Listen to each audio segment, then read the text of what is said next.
Tengok, main tengok.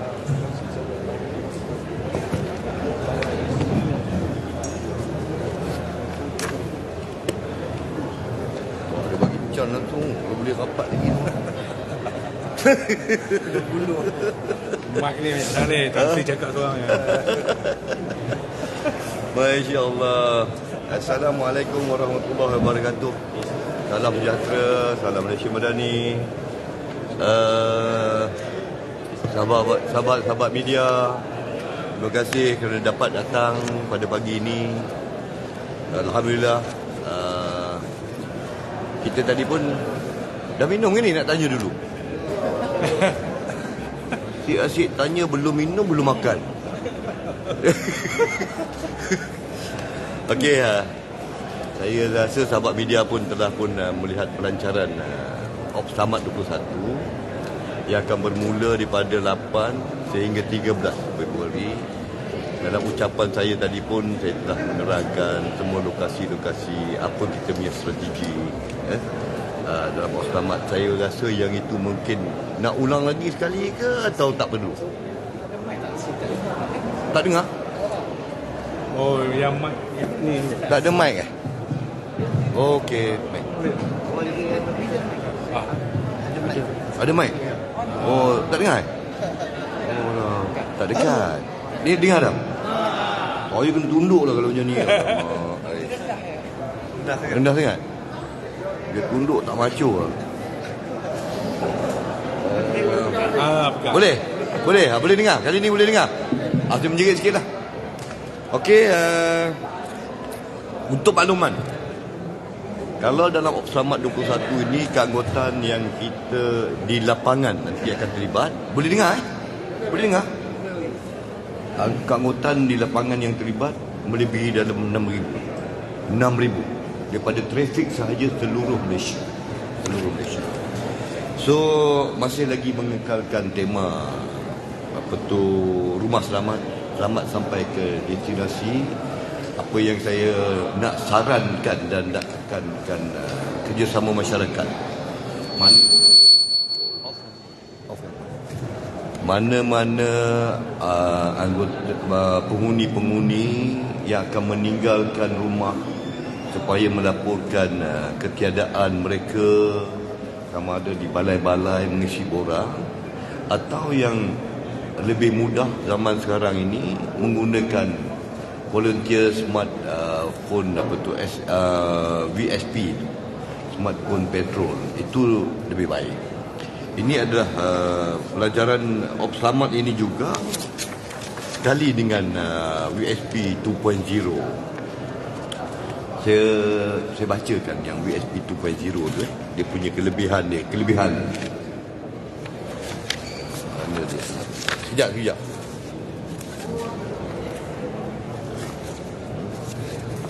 Okey, kelebihan dia VSP 2.0 itu adalah dia ada panic button. Kemudian menambah baik antara muka aplikasi mudah halih. VSP itu lebih nampak, lebih menarik, moden. Mesra pengguna juga mengikut trend semasa. So dia boleh mengesan lokasi balai terdekat melalui GIS ataupun Geographic Information System, dan juga mewujudkan model. Ada satu modul inbox pada aplikasi mudah halih VSP supaya pengguna boleh melihat semula aduan maklumat yang telah pun dihantar. Itu the best. Ini yang terbaru. So itu saya minta kerjasama dan saya sarankan kepada penghuni-penghuni ataupun siapa-siapa juga yang akan pulang ke kampung dan mengisi borang-borang ni. Dan pihak kita nak menentukan keselamatan daripada segi premis, bangunan-bangunan perniagaan yang akan dikosongkan disebabkan cuti.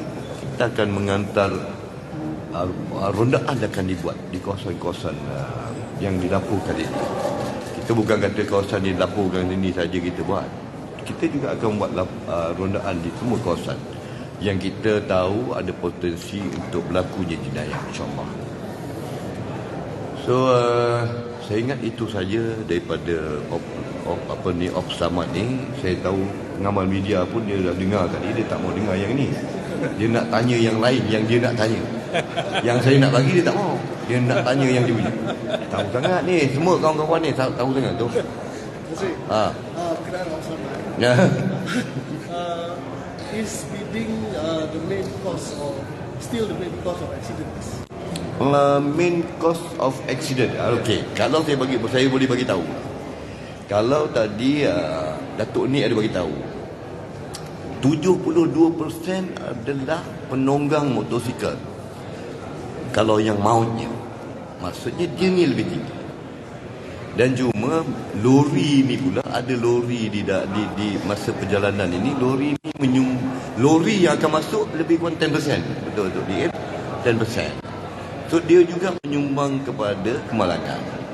Tetapi kalau kita tanya faktor sama ada speeding ke, you potong garisan berkembar ke, you potong queue ke, you lalu emergency ke, atau cakap telefon, memang lebih kepada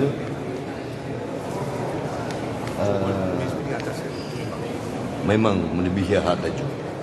Melebihi had laju. Yes. Dia nyumbang kepada itu. Dalam pada itu the discrepancy between speed limit di jalan negeri dan daerah dan juga highway, is it still a problem? What we can see is speed limit always reduced dekat state dan district roads, but highway still 110. 110. Dia speed limit ini ada ditandakan. Kalau international speed limit untuk negeri dia 90 ke bawah. Ada yang juga menunjukkan 60. Ada yang juga menunjukkan 60. Tapi di highway masih lagi mengekalkan 110. Yes. But is it a factor yang works accident also? Yes, melebihi accident. Standard highway lebih tinggi untuk Sri. Datang Sri lebih tinggi. 120 highway, okey. Ya, ya no. Tadi Datuk ni ada maklumkan kenderaan berat dilihat sebagai yang membawa lebih muatan. Ya. Boleh tak sebutkan pasal isu itu? Lebih muatan ini saya tak mau komen. Mungkin Datuk ni pun dah cakap, nanti dia akan berbincang dengan JPJ macam mana nak menguruskan. Kita pun dah mengambil kira kemalangan yang baru berlaku ni lah, di Simpang Pulau Gopeng itu. Mengenai BSP itu lah, sejak tahun kesedaran orang ramai dah mula meningkat bagaimana ataupun nak buat report sebagai yang ada Macam mana? BSP itu kan BSP, meningkat ataupun masih ada standard yang sama ke bagaimana? Saya ingat VSP saya tak ada statistik, tetapi VSP yang baru ni saya minta itu saya sarankan kepada masyarakat, saranan saya untuk bersama memaklumkan kita sama ada dengan borang ataupun dengan VSP 2.0 yang baru. Ini adalah kemudahan yang kita berikan kepada masyarakat, dan kemudahan ini juga kita buat rondaan di kawasan-kawasan yang dimaklumkan ini. Itu lebih baik. Okay. Duduk tak sure, berdiri pun sure. Apa, Alif? Tak ada, terima kasih. Kenaan disiplin anggota, adakah mereka digunakan untuk terima ampau? Sebab baru-baru ni ada kes yang ada anggota yang ditangkap dengan ampau. Tanyalah terus. Steady, tanya ayat lembut je kan. Okey, kejadian di Wangsa Maju. Balai Wangsa Maju, anggota balik daripada tugas rondaan di luar, yang mana pihak jeep mungkin telah pun mempunyai maklumat. Bukan mungkin lah, kita mempunyai pihak jeep. Dengan saranan saya pada satu hari bulan itu, kita nampak pihak jeep, pihak OCPD, pihak penyelia telah mula membuka mata. So tindakan ini adalah tindakan berfungsikan kepada saranan saya kepada semua penyelia, pengarah, Datuk CP Sabah Sarawak, KP negeri, kepada OCPD, kepada komandan, kepada semua komander untuk menentukan penyeliaan. Ini adalah salah satu penyeliaan yang sepatutnya dibuat. Sebelum dia pergi keluar bertugas, penyelia mesti mengambil taklimat 15 minit sebelum itu. memaklumkan, membuat pemeriksaan kepada kenderaan dia, senjata, walkie-talkie, buku-buku yang sepatutnya dia bawa, cek dia punya pocketbook. Kalau sebelum ini dikatakan bahawa dibenarkan membawa RM100, dia catatkan di dalam pocketbook tersebut. Dia dalam ni, dan penyelia akan cek. Itu salah satu dia punya SOP yang memang telah ada. Apabila dia balik, dia kena debriefing juga. Dan penyelia yang baik akan membuat pemeriksaan, sama ada di dalam kereta dia, di dalam poket dia, kena keluarkan balik. Pasal dia telah mencatatkan dia membawa RM100, kita nak tentukan bahawa dia memang ada RM100, bukannya ada ampau. Jadi itu adalah salah satu kesalahan untuk menerima ampau semasa bekerja.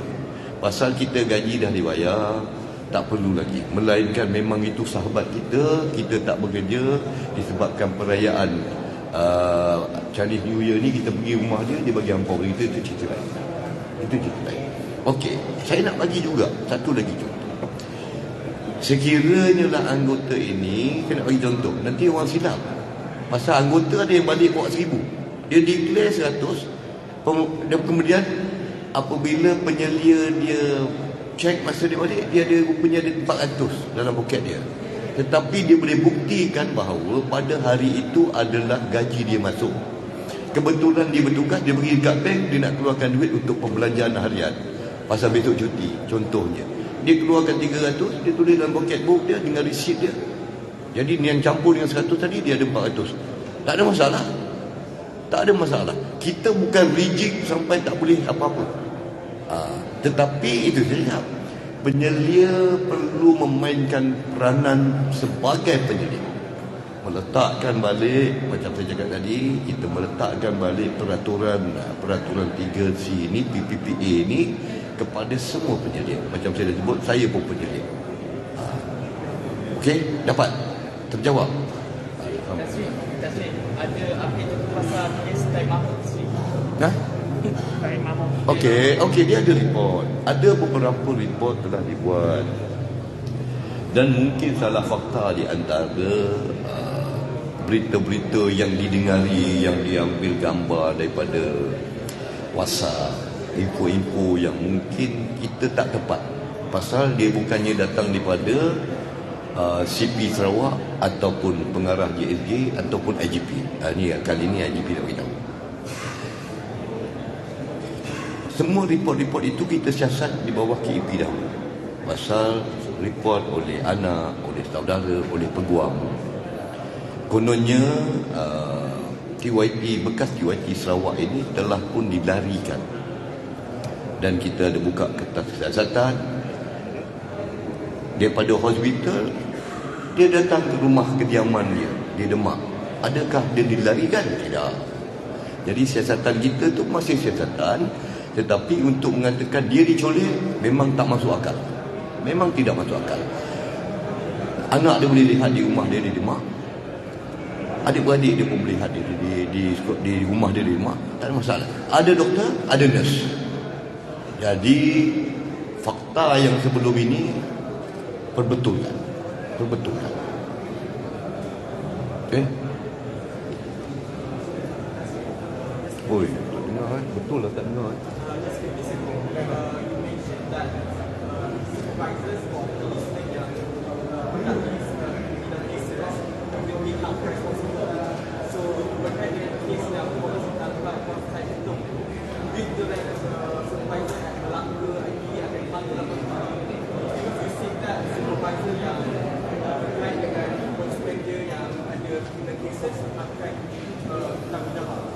Kita akan siasat. Pasal dia tangkap di rumah, bukannya dia tangkap masa bertugas ke, supervisor tak check. Ini di rumah tau, personal. Macam saya cakap sebelum ini, jaga tepi kain tau, bukan dalam kain. Tepi kain dia boleh jaga. Penyelia mesti tahu sehingga peringkat itu. Tetapi bukan sampai legal masuk dalam rumah dia. Melainkan maklumat yang ini memang kita masuk dalam rumah dia untuk kita, pasal kita dah ada maklumat.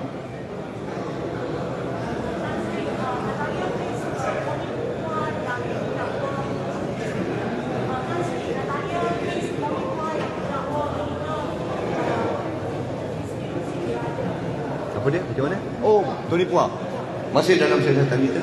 Yesterday kita call him and then to take a statement. Give me at least I pun dah janji 7 days. Within that 7 days we will finish that investigation. We complete the investigation, send to AG office. Thank you. Terima kasih. Assalamualaikum. Oh, yeah.